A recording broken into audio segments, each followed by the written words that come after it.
Hey, what's up guys? Today I'm going to show you how to make a simple locking snare out of a piece of cable. It's a great tool to have in the bag. Doesn't weigh squat. It's good for about 500 pounds. You can catch just about anything you want with them. They're fantastic. So hang in there and we'll put one together. So the tools and materials to do this are pretty straightforward. This is some 7x7 stainless steel cable, 1/16 diameter. These are 1/16 copper end stops and 1/16 oval swedge fittings.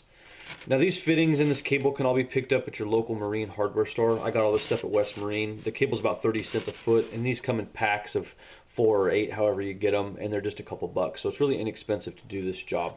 If you want to elect to go without these, you will need a special tool to use them. So if you go without them, you can use old nuts like this to use as stops, and you can use a nut like this to make a loop. Just feed the cable through and then put it in the vise and crimp it down, and it works just fine.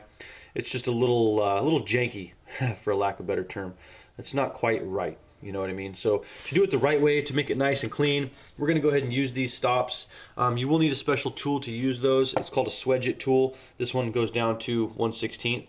I don't know if you can see that there, but this tool will allow us to get really nice, good, round, crimped fittings. It'll look like a professional job. So really good way to go, and the tool's inexpensive. You can get that too for about 20 bucks, so not a bad way to go. And the secret ingredient to make this all work is going to be a penny. You need to get a penny that's either 1981 or older. They are made out of copper, 90% copper. If you elect to go with a newer penny, it will not work, and I'll show you why in a minute. Now you're going to need some cable cutters. You're going to need a drill bit that's slightly oversized of your 1/16 cable. That way it'll fit through the penny. You're going to need a ratchet if you're going to use this, and a hammer, and a vise is handy if you got them. So stick with me guys and we'll walk you through it. Alright guys, the first step is to take your penny, just a standard everyday penny, 1981 and before, because it's 95% copper. You need it to be real copper. First thing you're going to do, you're going to punch 2 holes in it. You're going to make it look like that. Okay, same deal. Nice penny. You want to clean the edges off and stuff when you drill through them. Take that burr off with a file or some sandpaper or what have you. So then you're going to take this penny and you're going to bend it in half, and you're going to make it look like this penny. So you're pretty much just going to bend it at a 90-degree angle. This is when the vise comes in handy. You're just going to bend it like that. We'll show you how to use that. And this is where having a real copper penny comes in handy, because if you use a newer penny, you will end up with a broken penny. This goes to show you that we now use funny money. That is basically garbage. So, God bless America. Alright, so once you get that part done, we're going to cut some cable. Use your cable cutters, grab your cable. I like to cut them to 36 inches. It's a 3-foot snare. I'll show you how big that will give you, and we'll go from there. Okay, we got our cable cut down to 36-inch lengths. That's 3 feet. And what we're going to do next is put our copper stop on the end. It's just going to be a straight stop. So like I said, again, if you don't want to elect to use the nice equipment and put a copper stop on, you can just take an old nut, put a nut flush at the end like that, stick it in the vise and crimp it down. But we're going to go ahead and put this copper stop on. So there we got our copper stop in place. As you can see, when you do it the right way, it looks nice. It's round, it's flush, it's smooth. When you do it in the vise, it'll still work, but you just kind of end up with this squashed fitting. It just looks poor. It's just kind of lame. We like to do things the right way, so we're gonna carry on and go ahead and use the swedge tool. Spend an extra few bucks. If you're gonna make a whole bunch of them, then you might as well, come out of pocket a little bit to end up with a better product. So it'll pay for itself in the long run.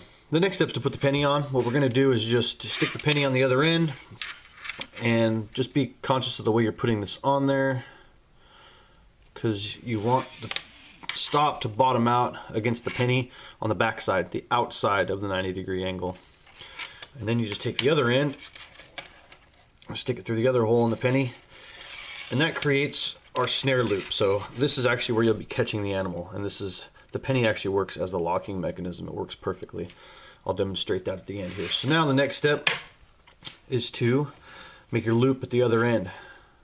This is just going to be your fixed loop, where your attachment point, so you can attach it to your engine or whatever you're using to fix this to a stake to the ground or what have you. So we're going to go ahead and fix this swedge, get this loop done. So that's what the fixed loop will look like when it's all finished. Keep in mind, when you make your fixed end, try to make the loop big enough that you can actually pass the other end through, so it's really easy to hitch it around a tree or whatever. Give yourself, you know, something to work with if you need to. It's nice to have that as an option, so just something to keep in mind. But that's the final product. Nice and clean. They wrap up or coil up really easy.